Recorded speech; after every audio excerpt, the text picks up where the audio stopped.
Chapter 61. Happy for all her maternal feelings was the day on which Mrs. Bennet got rid of her two most deserving daughters. With what delighted pride she afterwards visited Mrs. Bingley, and talked of Mrs. Darcy, may be guessed. I wish I could say, for the sake of her family, that the accomplishment of her earnest desire in the establishment of so many of her children produced so happy an effect as to make her a sensible, amiable, well-informed woman for the rest of her life, though perhaps it was lucky for her husband, who might not have relished domestic felicity in so unusual a form, that she was still occasionally nervous and invariably silly. Mr. Bennet missed his second daughter exceedingly. His affection for her drew him oftener from home than anything else could do. He delighted in going to Pemberley, especially when he was least expected. Mr. Bingley and Jane remained at Netherfield only a twelvemonth. So near a vicinity to her mother and Meryton relations was not desirable even to his easy temper or her affectionate heart. The darling wish of his sisters was then gratified. He bought an estate in a neighbouring county to Derbyshire, and Jane and Elizabeth, in addition to every other source of happiness, were within 30 miles of each other. Kitty, to her very material advantage, spent the chief of her time with her two elder sisters. In society so superior to what she had generally known, her improvement was great. She was not of so ungovernable a temper as Lydia, and removed from the influence of Lydia's example, she became, by proper attention and management, less irritable, less ignorant, and less insipid. From the further disadvantage of Lydia's society she was of course carefully kept, and though Mrs. Wickham frequently invited her to come and stay with her, with the promise of balls and young men, her father would never consent to her going. Mary was the only daughter who remained at home, and she was necessarily drawn from the pursuit of accomplishments by Mrs. Bennet's being quite unable to sit alone. Mary was obliged to mix more with the world, but she could still moralize over every morning visit, and as she was no longer mortified by comparisons between her sister's beauty and her own, it was suspected by her father that she submitted to the change without much reluctance. As for Wickham and Lydia, their characters suffered no revolution from the marriage of her sisters.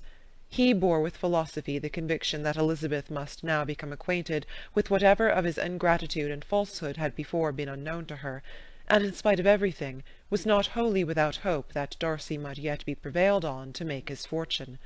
The congratulatory letter which Elizabeth received from Lydia on her marriage explained to her that, by his wife at least, if not by himself, such a hope was cherished. The letter was to this effect: "My dear Lizzie, I wish you joy. If you love Mr. Darcy half as well as I do my dear Wickham, you must be very happy. It is a great comfort to have you so rich, and when you have nothing else to do, I hope you will think of us. I am sure Wickham would like a place at court very much, and I do not think we shall have quite money enough to live upon without some help. Any place would do, of about 300 or 400 a year, but however do not speak to Mr. Darcy about it, if you had rather not. Yours, etc." As it happened that Elizabeth had much rather not, she endeavoured in her answer to put an end to every entreaty and expectation of the kind. Such relief, however, as it was in her power to afford, by the practice of what might be called economy in her own private expenses, she frequently sent them. It had always been evident to her that such an income as theirs, under the direction of two persons so extravagant in their wants and heedless of the future, must be very insufficient to their support, and whenever they changed their quarters, either Jane or herself were sure of being applied to for some little assistance towards discharging their bills. Their manner of living, even when the restoration of peace dismissed them to a home, was unsettled in the extreme. They were always moving from place to place in quest of a cheap situation, and always spending more than they ought. His affection for her soon sunk into indifference. Hers lasted a little longer, and in spite of her youth and her manners, she retained all the claims to reputation which her marriage had given her. Though Darcy could never receive him at Pemberley, yet for Elizabeth's sake he assisted him further in his profession.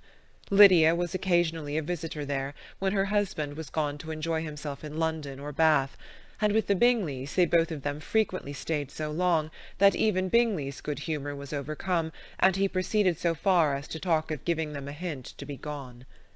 Miss Bingley was very deeply mortified by Darcy's marriage, but as she thought it advisable to retain the right of visiting at Pemberley, she dropped all her resentment, was fonder than ever of Georgiana, almost as attentive to Darcy as heretofore, and paid off every arrear of civility to Elizabeth.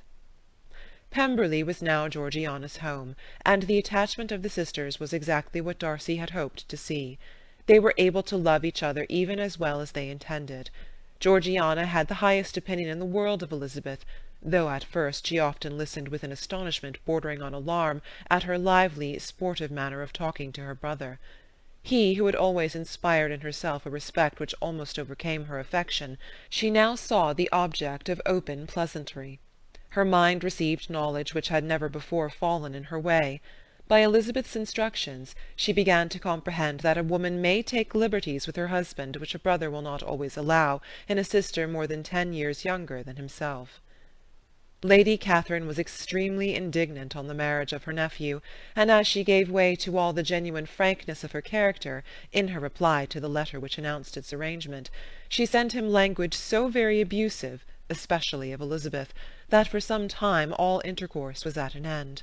But at length, by Elizabeth's persuasion, he was prevailed on to overlook the offence, and seek a reconciliation, and after a little further resistance on the part of his aunt, her resentment gave way, either to her affection for him, or her curiosity to see how his wife conducted herself, and she condescended to wait on them at Pemberley, in spite of that pollution which its woods had received, not merely from the presence of such a mistress, but the visits of her uncle and aunt from the city.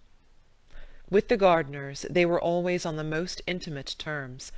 Darcy, as well as Elizabeth, really loved them, and they were both ever sensible of the warmest gratitude towards the persons who, by bringing her into Derbyshire, had been the means of uniting them. End of Chapter 61. End of Pride and Prejudice, by Jane Austen.